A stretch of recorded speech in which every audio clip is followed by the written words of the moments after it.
For 39 years, the snow fell silent on South Washington Street. December mornings came and went without answers. Boot prints melted into memory. A gray coat vanished into legend. But some secrets refused to stay buried. In 2024, a yellowed note tucked inside a victim's purse would crack open the coldest case in St. Croix Falls, Wisconsin, revealing that jealousy, once unleashed, can wait decades to claim its reckoning. Before we get into the story, drop a comment with your country and the time right now. Frost coats the windshields along South Washington Street like crystalline lace. The sky holds that particular darkness of December morning 6:20 a.m. in St. Croix Falls, Wisconsin, where the air bites sharp and clean. Steam rises from a few chimneys, marking the homes where coffee brews and families stir awake. The town sleeps beneath winter's hush. Yvonne Menke steps from her apartment, keys jingling softly in the stillness. At 45, she moves with the practiced efficiency of a working mother, quick but never hurried. Her daughters remain inside, lost in the drowsy warmth of morning routines. Yvonne approaches her car, breath visible in small puffs, as she inserts the key to warm the engine. The headlights cut through the gloom, illuminating swirls of snow dust caught in the beams. The first shot cracks like a whip, then two more thunderous pops shatter the peace. Inside the apartment, Menke's daughter jolts awake. The coffee maker gurgles, the heater hums, but underneath, something terrible has shifted. She peers through the frosted window, pressing her small face against the cold glass. A figure in a gray coat sprints away through the snow, dark cap pulled low, boots striking pavement in desperate rhythm. The shape disappears between houses, swallowed by shadows and winter air. By the time she calls for help, silence has returned to South Washington Street, but it will never feel the same again. Police arrive within minutes, their red and blue lights painting the snow in urgent colors. They find Yvonne Menke beside her car, 3.22 caliber bullets, having stolen her life in the span of heartbeats. Steam still rises from the exhaust pipe. The engine idles, waiting for a driver who will never return. Detective examines the scene with methodical precision. Boot prints trail from the apartment stairwell to the street size 7.5, possibly a woman's boot, with a distinctive nick in the left heel. The killer approached from the south stairs, fired from close range beside the driver's door, then fled toward the residential maze beyond. No other footprints disturb the snow. No witnesses emerge beyond a frightened child who glimpsed a gray coat in flight. The community awakens to sirens and tragedy. Neighbors gather behind yellow tape, their faces etched with disbelief. This is St. Croix Falls, a place where doors stay unlocked and violence feels foreign. Radio broadcasts interrupt morning programs with breaking news. A local woman shot dead in her own driveway. Police are investigating what they're calling a senseless act in a quiet town. By mid-morning, investigators begin canvassing the neighborhood. They speak to anyone who might have seen or heard something unusual. The prints in the snow tell a story of premeditation. Someone waited, someone watched, someone chose that frozen moment to destroy a life. But the snow also holds secrets. As they work, fresh flakes begin to fall, threatening to erase what little evidence the dawn has left behind. Detective photographs the crime scene before the weather can claim it. Each angle captures the horror of interrupted normalcy, keys still clutched in Yvonne's hand, coffee cooling on the counter inside, daughters clinging to each other in rooms that suddenly feel too empty. The plaster molds of the boot prints take shape slowly, preserving the killer's steps in permanent record. Neighbors describe the sound of those 3 rapid shots echoing off the apartment buildings, like firecrackers, one says, but wrong somehow, too sharp. Another recalls seeing unusual movement near the south stairwell the night before, but thought nothing of it at the time. The pieces form a puzzle with too many missing edges. The direction of the boot prints reveals careful planning. The killer didn't approach from the street, where passing cars might offer witnesses. Instead, they used the stairwell, a route that provided cover and multiple escape paths through the residential area. This wasn't random violence. This was personal. As afternoon approaches, snow begins falling harder. The crime scene team works frantically to preserve what evidence remains. They collect melted impressions from areas protected by overhangs, seal shell casings in evidence bags, and document every angle before winter reclaims the scene. The beautiful, innocent snow becomes an enemy of justice, each flake threatening to bury truth beneath nature's indifferent blanket. December 13th arrives gray and bitter. The police station buzzes with the controlled urgency of a fresh investigation. In separate rooms, detectives question the 2 names that emerged from early interviews, Mary Jo Bailey and Jack Owen. Their connection to Yvonne Menke forms a triangle of complicated emotions: love, jealousy, and betrayal, intersecting in ways that might have sparked violence. Bailey sits across from Detective in interview room B. She's composed but watchful, her answers precise and rehearsed. She insists her romantic involvement with Jack Owen ended years ago. When asked about weapons, she admits owning a .22 pistol, but claims she sold it months earlier, though she provides no receipt, no buyer's name, no proof of the transaction. Jack and I were done, she repeats, when pressed about recent contact. Whatever he had with Yvonne, that was their business. But her boots tell a different story. When officers seize them for comparison, the plaster molds reveal what words conceal. The distinctive nick in the left heel aligns perfectly with the impressions found in the snow. The size matches. The tread pattern corresponds exactly. Evidence speaks where alibis falter. In the neighboring room, Jack Owen struggles with his own version of truth. He admits to maintaining relationships with both women through the fall of 1985. His face carries the weight of a man who understands he stands at the center of someone else's rage. When detectives ask about recent tensions, his voice drops to barely above a whisper. The local paper runs the headline, "Love Triangle questioned in Menke killing by evening." Coffee shops and diners buzz with speculation. Sympathy flows toward the Menke daughters, while suspicion settles over anyone connected to the case. The community demands answers, but answers remain locked behind insufficient evidence and competing stories. Despite the boot print match, detectives lack the weapon and the witness testimony needed for arrest. Circumstantial evidence builds a compelling theory, but falls short of courtroom certainty. By week's end, Bailey returns to her normal routine, while Yvonne Menke's daughters begin learning how to live with questions that have no immediate answers. The autopsy confirms what the crime scene suggested. 3 .22 caliber bullets ended Yvonne Menke's life, 1 to the neck, 2 to the head. The pathologist's report reveals powder residue on her collar, indicating the shots were fired from close range. The killer stood beside the driver's door, close enough to see her face in the final moment. The intimate distance speaks to personal motive rather than random crime. Robbery was never the goal. Yvonne's purse remained untouched, her jewelry intact.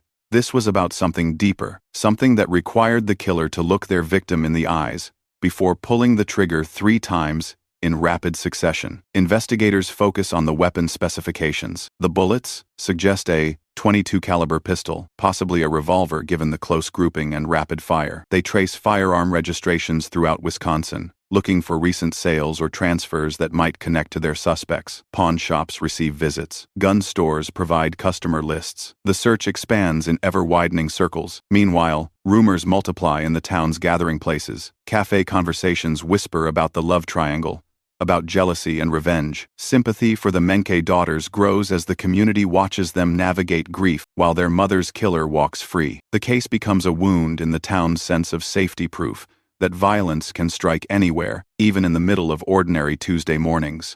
Detectives revisit every pawn shop and gun dealer within a 100-mile radius. Bailey's claim about selling her .22 pistol months before the shooting crumbles under scrutiny. No record exists of any such transaction. Shop owners shake their heads when shown her photo. Paperwork reveals no transfers, no sales, no evidence she disposed of the weapon as claimed. Jack Owen's cooperation deteriorates when investigators request a polygraph examination. His attorney advises against it, citing the emotional trauma of being connected to a murder investigation. The refusal raises questions, but provides no answers.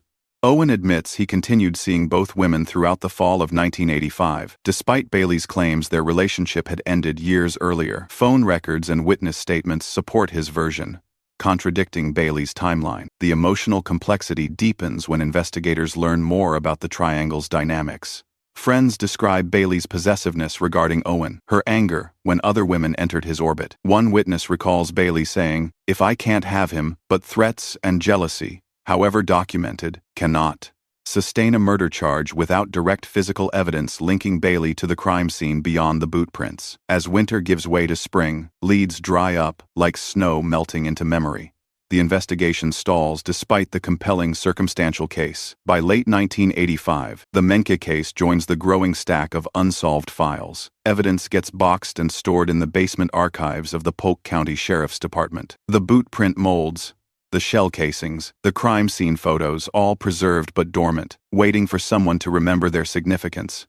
Yvonne Menke's daughters establish an annual vigil on December 12th, gathering family and friends at the spot where their mother died. Candles flicker in the winter air. Prayers rise like visible breath. Local media covers the first few anniversaries, but public attention gradually shifts to newer tragedies, fresher mysteries. The Menke family petitions the state attorney general for renewed investigation. In 1987, citing the strong circumstantial evidence against Bailey, the request is denied due to insufficient new evidence and budget constraints. Other cases demand attention. Resources flow toward crimes with better chances of resolution. The file marked inactive gathers dust, while time erodes memory and hope. Mary Jo Bailey continues her life in Wisconsin, then later moves to Arizona. Jack Owen remains haunted by his role in connecting the victim to the perpetrator. The community slowly forgets the specific details, while remembering the general tragedy. Another unsolved case, another family without closure, another reminder that justice sometimes fails those who need it most. In the early 2000s, a new detective clears archival space in the sheriff's department basement.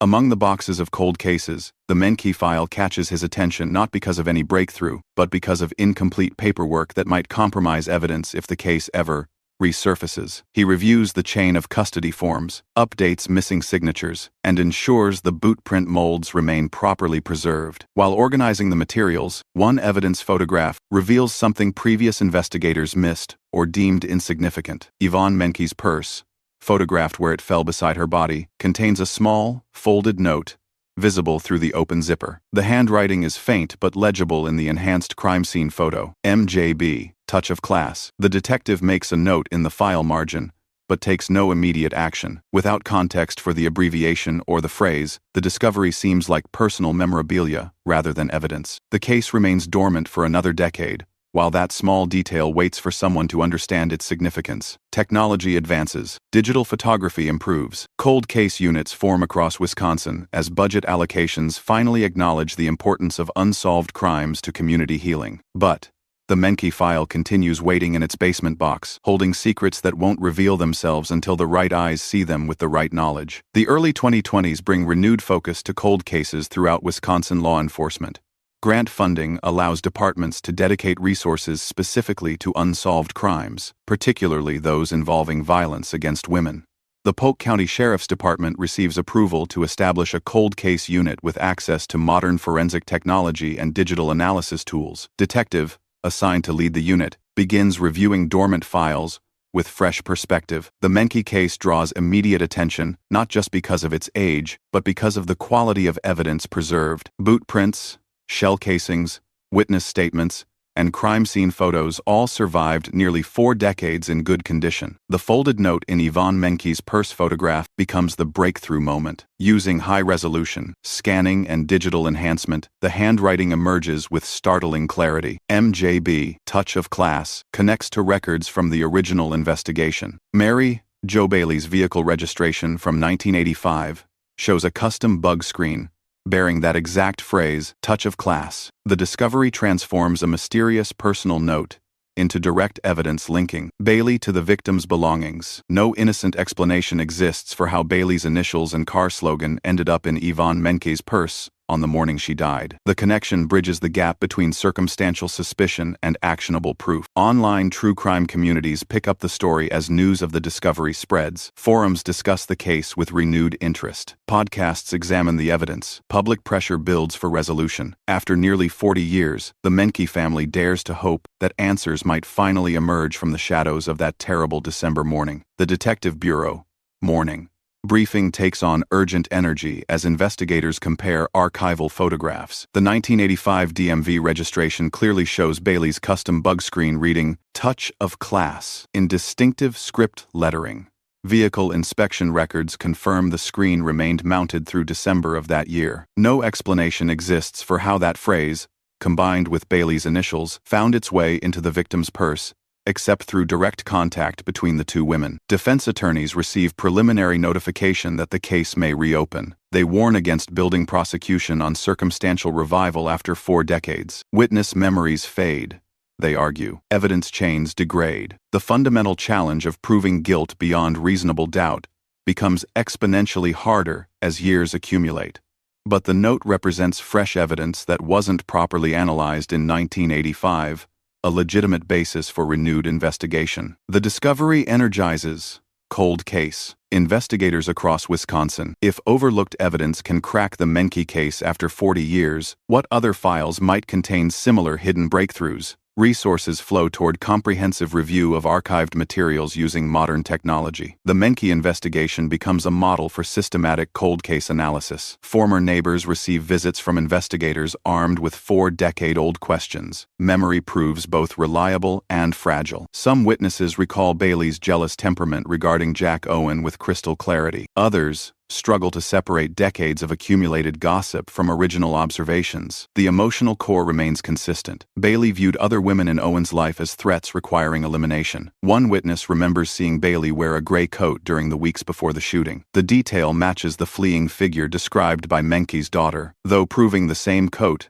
after 40 years proves impossible. Another neighbor recalls Bailey making threatening statements about Yvonne Menke in the months leading up to the murder, though the specific words have softened into general impressions of hostility. Local news outlets run features under the headline, "Cold Justice Returns to Street Croix Falls." The community responds with mixture of relief and renewed trauma. Families who knew the Menkes express hope for closure. Others worry about resurrecting painful memories better left buried. The case becomes a lens through which the town examines how tragedy shapes collective memory and healing. The Wisconsin State Crime Laboratory receives the preserved boot print casts for advanced digital analysis. 40 years of technological progress transforms fuzzy impressions into high-definition forensic evidence. Three-dimensional scanning creates precise models of the heel pattern, the distinctive nick, and the wear characteristics that make each footprint unique as a fingerprint. Bailey's boots, seized in 1985 and stored as evidence,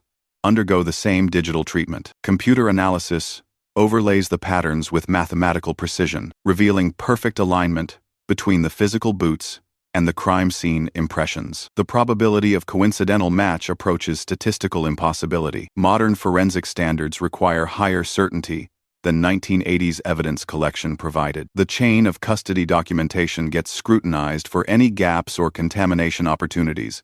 Defense counsel threatens to challenge the preservation validity, arguing that 40 years of storage compromises evidence integrity. But meticulous record-keeping by successive evidence custodians preserves the legal foundation needed for courtroom presentation. The boot print match becomes irrefutable when combined with the purse note.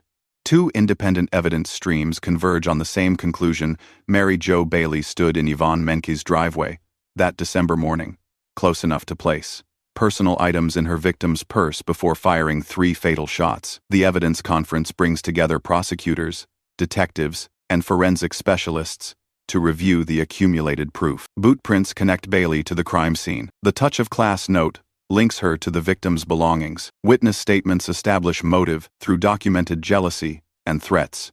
Original statements contain lies about the timing of her relationship with Jack Owen, contradicted by phone records and testimony from mutual acquaintances. Handwriting analysis of the purse note reveals characteristics consistent with Bailey's employment documents from the 1980s. The ink composition matches pens commonly available during that period. Even the paper stock corresponds to notepads sold at local stores where Bailey shopped. Every detail builds toward the same conclusion. The district attorney reviews the complete file with prosecutorial scrutiny. Circumstantial cases require careful construction to overcome reasonable doubt arguments. But this case offers multiple evidence streams that independently point toward guilt. The boot prints alone might not sustain conviction. The note alone might not convince jurors. Together, they create a web of proof difficult to dismiss. Prosecutors prepare the arrest affidavit, knowing that 40 years of delay will intensify public scrutiny. The case must be airtight from the beginning. There will be no second chance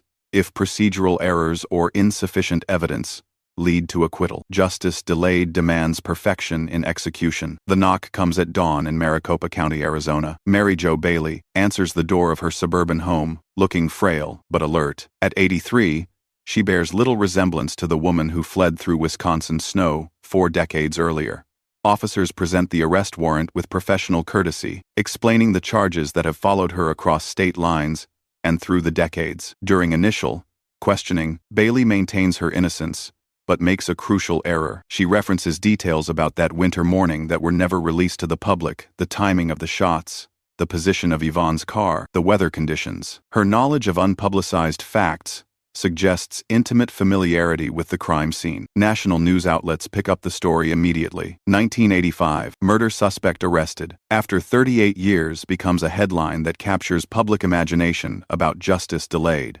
Television crews gather outside the Arizona Detention Center. Legal analysts debate whether such old cases can receive fair trials when memories fade and key witnesses die. The arrest energizes cold case advocates nationwide. If DNA technology can solve decades-old murders, perhaps traditional evidence combined with modern analysis can achieve similar results. The Menke case becomes a symbol of persistent investigation overcoming the erosion of time. Extradition proceedings begin immediately, with Wisconsin authorities requesting Bailey's return to face first-degree murder charges in Polk County. Polk County Circuit Court fills with reporters and longtime residents for Bailey's initial appearance. The defendant appears smaller than expected, assisted to the defense table by guards who treat her age with respect, despite the severity of charges. Judge reviews the arrest warrant and extradition documents, while Bailey's court-appointed attorney argues for reasonable bail. The prosecution opposes any bond, citing Bailey's decades-long flight from justice, albeit unintentional, and the life sentence she faces if convicted. The judge agrees that flight risk considerations outweigh age-related sympathy. Bailey will remain in custody pending trial. During the hearing, prosecutors reveal additional evidence. Bailey maintained her .22 caliber pistol permit until 1986, despite claiming she sold the weapon months before the shooting. The permit renewal occurred just weeks after Yvonne Menke's murder, suggesting Bailey retained the murder weapon longer than originally claimed.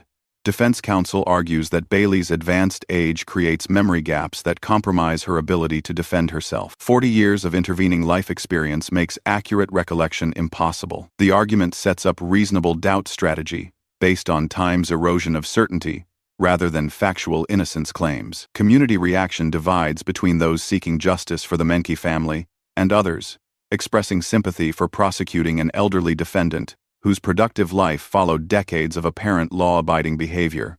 Pretrial hearings focus on evidence admissibility after 4 decades. Defense motions challenge everything from boot print chain of custody to handwriting analysis reliability. The prosecution methodically demonstrates that evidence preservation met professional standards throughout successive transfers between custodians and storage facilities. A retired deputy provides crucial testimony. He recalls warning Bailey in 1985 that she remained a suspect in the Menke investigation. The warning, documented in case notes, proves Bailey knew she faced potential charges if new evidence emerged. Her subsequent move to Arizona, while not necessarily indicating consciousness of guilt, demonstrates awareness that Wisconsin authorities considered her the primary suspect.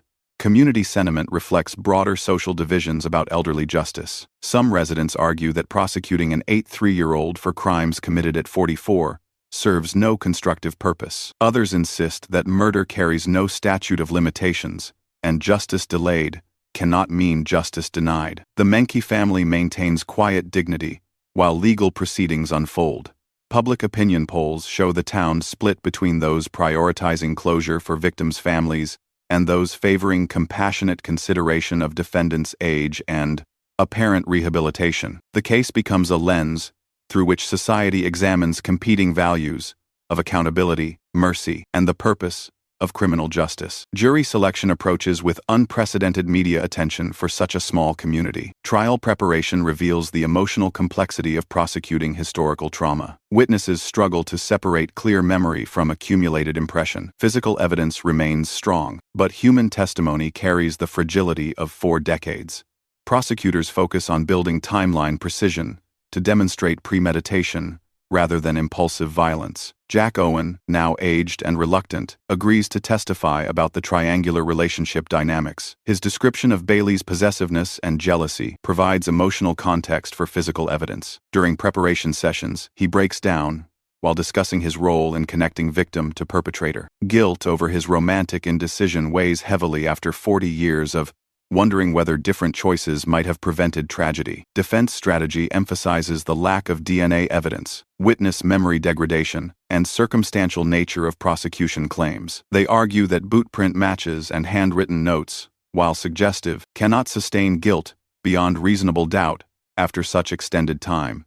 The strategy acknowledges strong circumstantial evidence, while questioning whether it meets constitutional standards for conviction. Prosecutors counter that circumstantial evidence often provides stronger proof than direct testimony, which can be influenced by bias or error. Physical evidence doesn't forget, doesn't lie, and doesn't change its story over time. The boot prints and purse note tell the same story in 2024 that they told in 1985. Opening statements transform the courtroom into a time machine. Prosecutors reconstruct that frozen December morning with precise detail: the temperature, the lighting, the sound of 3 rapid gunshots shattering suburban peace.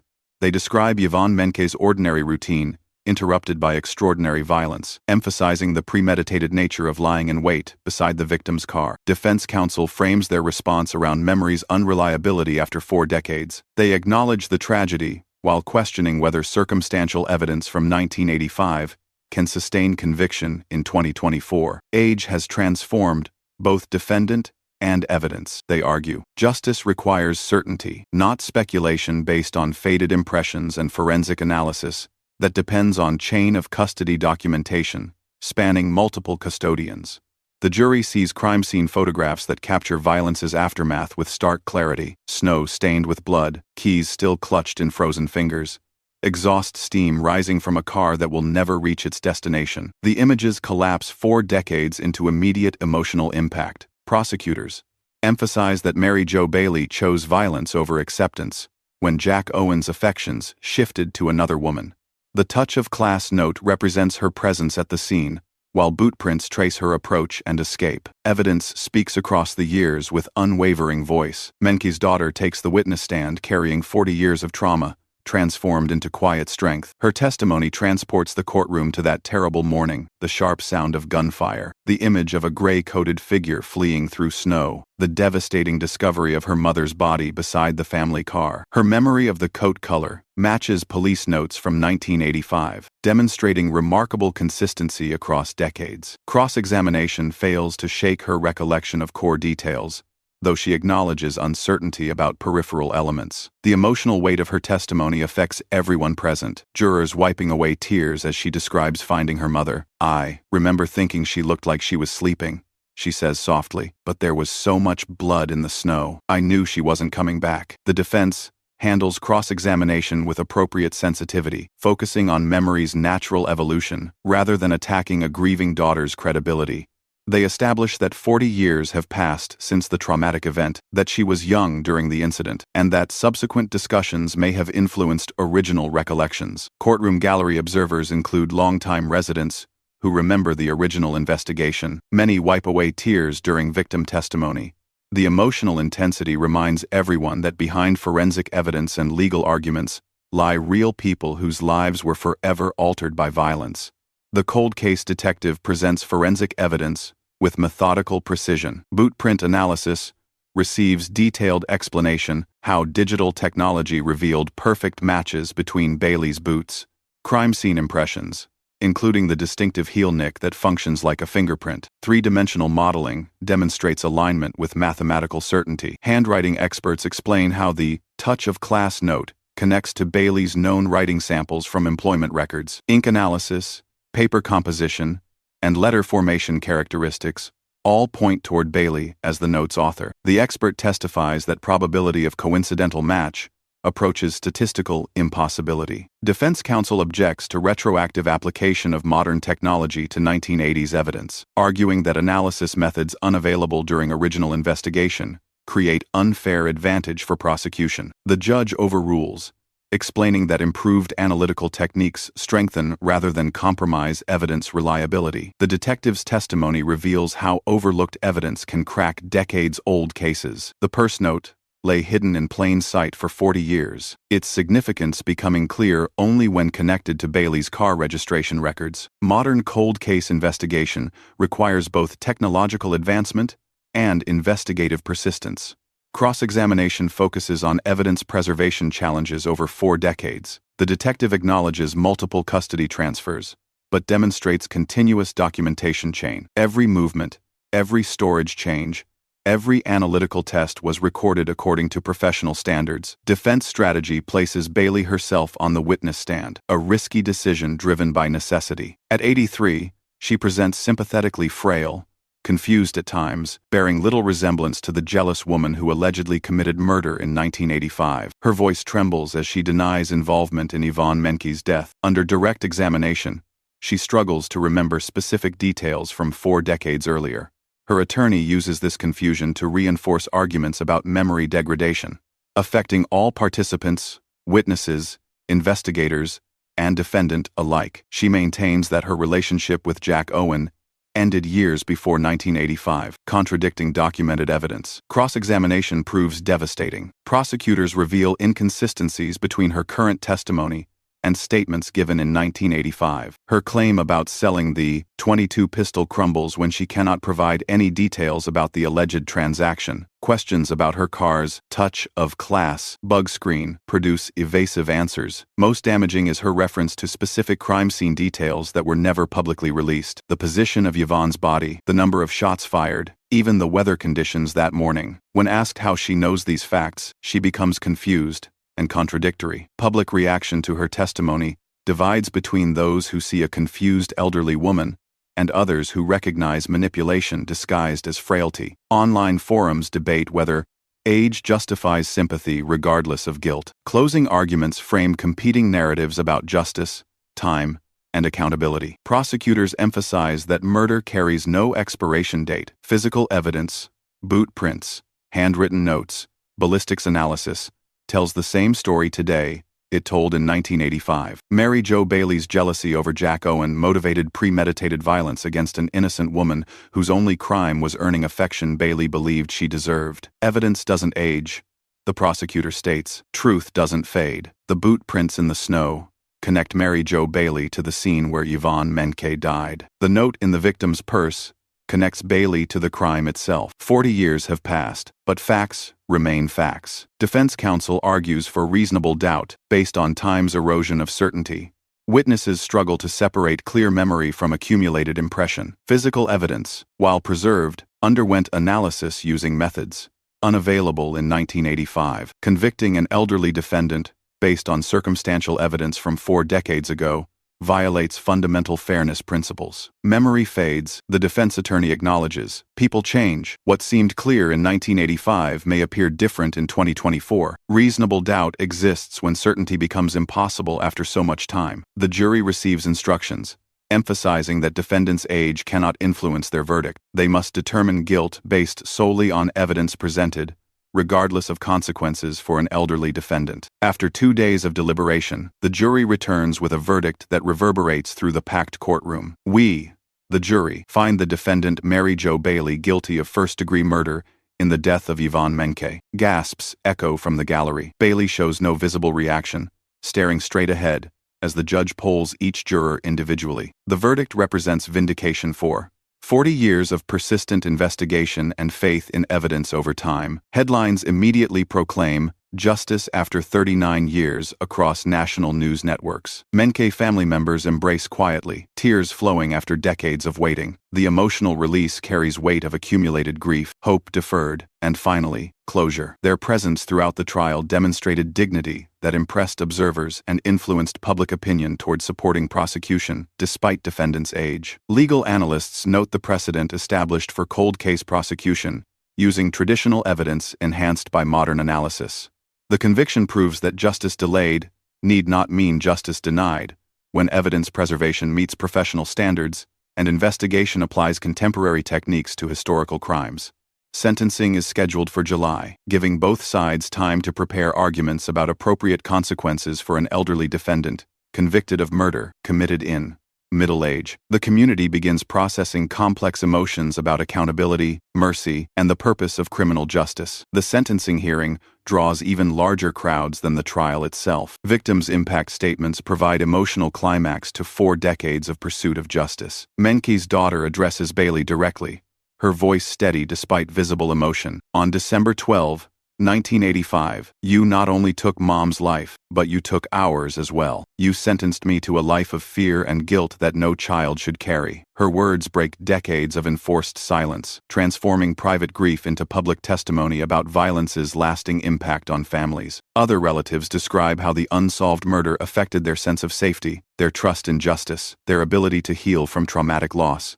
The prosecutor reveals information gathered during plea negotiations that never occurred. Bailey never expressed remorse for her actions, never acknowledged responsibility, never showed empathy for the family she destroyed. Her consistent denial, despite overwhelming evidence, suggests continued danger to public safety, despite advanced age. Defense arguments focus on Bailey's age, her lack of criminal history since 1985, and the practical impossibility of rehabilitation for someone in her 80s. They argue that life imprisonment serves no constructive purpose beyond vengeance and recommend supervised release with ankle monitoring. Judge's ruling balances accountability with humanitarian considerations.